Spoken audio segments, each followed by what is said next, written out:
Hey guys, my name's Emily. Today I'm going to be showing you the 5 best glute exercises that I used consistently over the past years to grow my glutes from something like this, which is a before photo, to what it looks like today, which is this. Took this photo this morning. And by the way, we're not talking about squats here. We're not going to be doing squats because those are an amazing exercise for your glutes, but it's kind of a giveaway. So let's do 5 exercises that are not squats that are great for your glutes. I swear, it's not photoshopped.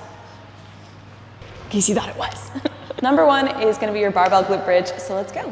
So this one is gonna be really amazing for reactivating your glutes. You might have heard about glute activation exercises, which I'll show you one, but I personally haven't really ever done glute activation exercises. This exercise though has really helped me reactivate my glutes when I wasn't feeling them. So I would do squats and I would do hip thrust and I wouldn't feel it in my glutes. I would feel it in my quads, I'd feel it in other muscles. So this is one of the best exercises that I've ever done to really engage my glutes before I go into any other leg workouts. So my glutes are activated throughout the whole workout. So for all of these exercises, AKA this one and the next one, pad is an essential, absolute essential. Anyone who doesn't use a pad and does these either has hips of iron or is crazy. Get yourself a pad. Most gyms have them, and this one I got on Amazon for like 12 bucks.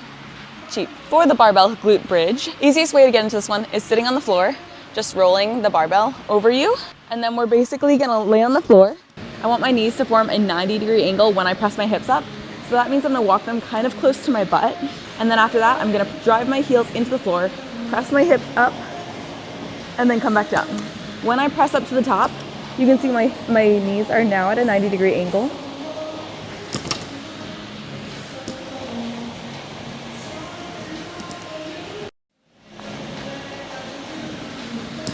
And this one, oh my gosh, can't talk and exercise at the same time. What I would recommend for this one is using a higher volume and a slightly lighter weight rather than a heavy weight and then not doing many reps. I wouldn't go for strength for these if you're trying to activate your glutes and really feel the burn in your glutes. Stick for like 10 to 16 reps to start. If you're a super beginner, you can go like 8 to 14, but think lighter weight, 4 more reps, and you'll really start to feel the burn in your glutes. So an optional exercise you can do before doing any of your glute exercises is the clamshell. So this can be really, really useful for a lot of people in activating your glutes so that you really feel your glutes burning before you actually go into any of your exercises. So what you're gonna wanna do is put a trusty resistance band around your knees, right above them, so kind of like lower thighs here. And you're gonna go onto your side. So I'm gonna support myself with one hand. I'm gonna press off the floor with my bottom leg. I'm gonna move my top leg away. And what I'm really focusing on doing here is externally rotating. Oh man, I feel that burn. Externally rotating my legs so that they're not only pressing away from each other, but turning outwards a little bit. And I'm gonna squeeze my glutes and hold at the top there, lower, and then do it again.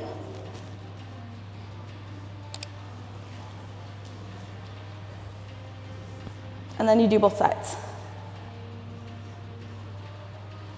Other side.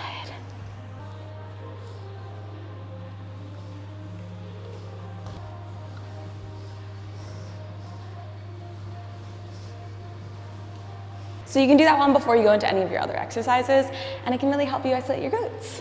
And exercise number 2 is gonna be a classic hip thrust. For this one, you've probably seen the setup. We're gonna be getting the bench, and you're gonna wanna position your shoulder blades around the bench. So you don't want it to be like upper mid back. You want it to be mid to lower shoulder blades is where I like to position it. And the ending position is to get your glutes into a tabletop position. But we're not trying to kind of like arch our lower back. That's too much. Maintaining a neutral position of your spine, the whole range in movement. The whole range in movement.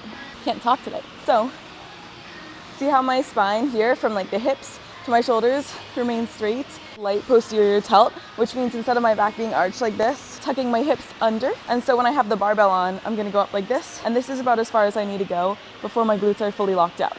If I were arching my back, it would look like this.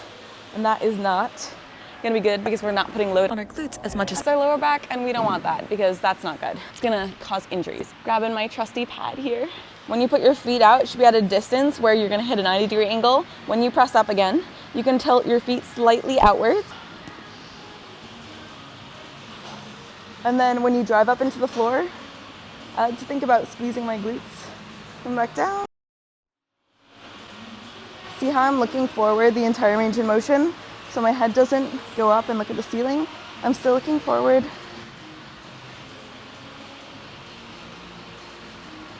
So now if you're not feeling it in your glutes, if you're feeling it in your quads, it means that your feet are too close to your body right now. And if you're feeling it in your hamstrings, the backs of your legs, it means your feet are too far away from your body. So we really want to find that nice 90-degree bend. If you feel it in your quads, move them a little farther away.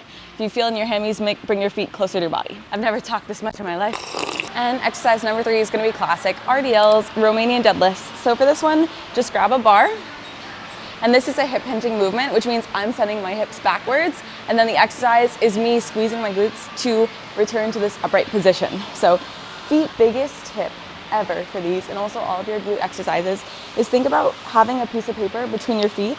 And as you press down into the floor, squeeze your feet outwards, like away from each other, as if you were gonna rip the piece of paper. And that's a really good way to engage your glutes throughout the whole range of motion. So not just at the beginning, but the entire range of motion, thinking about ripping that sheet of paper between your feet. So now I'm gonna send my hips back and let the barbell fall to my shins.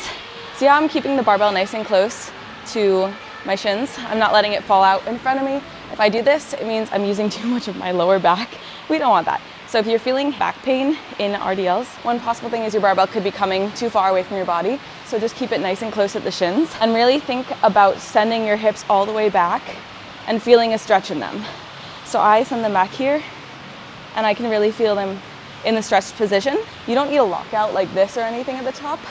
That's not necessary. This is where I stop engaging my glutes as much in the hip hinge. This isn't doing anything. This is me just using my lower back and my ego.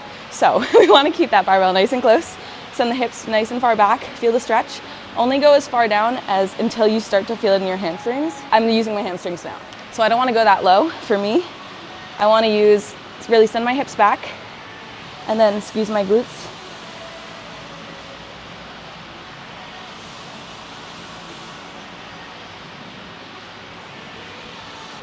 And exercise number 4 is going to be lunges. You can use a barbell, the trusty barbell for these, or you can use dumbbell. If you're a beginner and are nervous about balance, I would go with the dumbbells because you can hold a lighter weight and you don't have to rely on balance as much. If you are more advanced, don't mind about the balance, then I would go with barbell, because honestly, when your weight starts to pick up with the dumbbells, it can get really heavy and it becomes like an arm workout. So choose your equipment accordingly.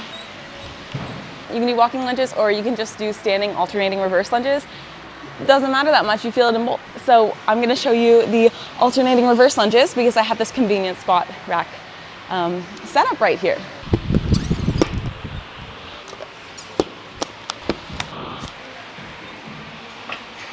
From this standing position, you're going to step back. And when you step back, you want most of your weight to be in your front foot. So I'm not pressing into the floor with my back foot. That's just here for balance.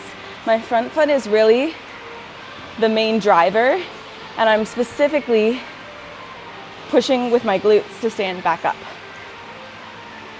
I feel it more if I lean forward slightly, but I'm not going to lean forward too much, so then I'll feel it in my lower back, just enough that you feel a little bit of a stretch in your glutes. So don't forget with those, chest nice and upright. We're not sagging our shoulders forward or anything. That's just gonna put strain on our lower back. It's not gonna be as good. So chest up, and then you'll keep your posture nice and good, feel it in your glutes better.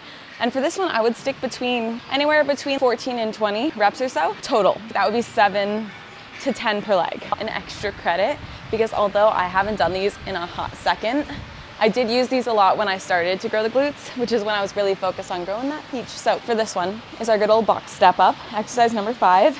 You're gonna have a lovely box right here. And the main thing about box step ups is instead of thinking about just standing straight upwards, think about leaning forwards if you can. So I'm gonna hold this lovely, whatever this is, a pole, to support me. I don't know the names of anything. I don't know if you've noticed that. I just point and I'm like, that thing. So this pole right here, I'm gonna hold it to stabilize myself, but I'm holding my weight with the other hand. Now, instead of just standing straight up, which is really gonna be a great exercise for your quad, you wanna lean forward, and then you'll feel it more in your glutes. So really leaning forward as you stand. And that's gonna help isolate your glute. Also not pressing off the floor with my bottom foot, letting it all be on the foot that's on the box right now. It was fun. Okay, all right, so some final tips for your glute growth journey. One, stay consistent with whatever exercises you pick. There's a ton of really amazing glute focused exercises out there that will help you grow your glutes.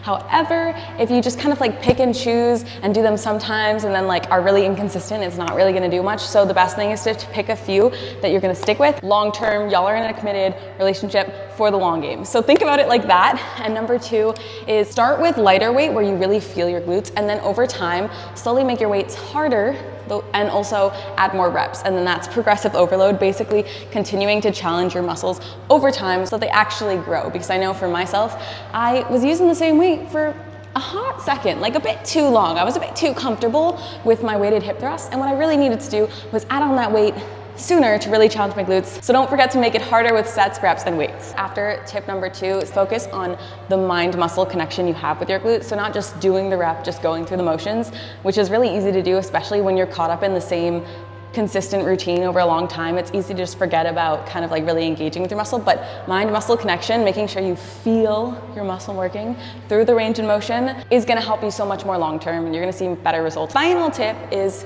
just some friendly advice. I know when I was really focused on growing my glutes, like the first year of weight training, I was not eating enough protein or calories in general to really build muscle. And you know, I was like, hey, I've been doing these exercises a while, I'm seeing some results, but like, what can I do to make it grow better? Well, maybe if I had actually focused on getting in enough protein, I was probably getting in like 80 grams a day, if I was lucky. And at the weight I was at when I started, I should have been getting in at least like 100, 110. So just keep that in mind. Make sure you're eating. Make sure you're getting in that protein, girl. With that final note concluded, I hope that you enjoyed this video, and I hope you found the tips helpful. If you did, give me a thumbs up and let me know in the comments, and I will see you in the next video.